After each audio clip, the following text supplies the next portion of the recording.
மதுரை ஒத்த கடையில வீட்டுக்கு வெளியே நிறுத்தப்பட்ட கார்களை போதை கும்பல் சேதப்படுத்தி இருக்கு. எதற்காக என்று அறிவோம்.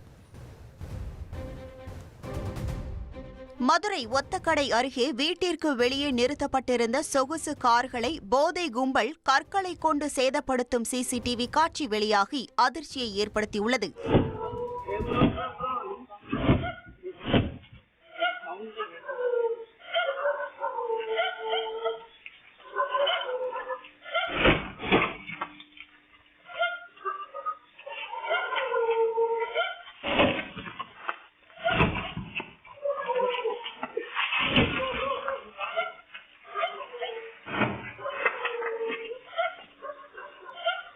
இதுகுறித்து கார்களின் உரிமையாளர்கள் அளித்த புகாரின் பேரில் விசாரணை நடத்திய போலீசார் நரசிங்கம் பகுதியைச் சேர்ந்த 3 பேரை கைது செய்து சிறையில் அடைத்தனர்.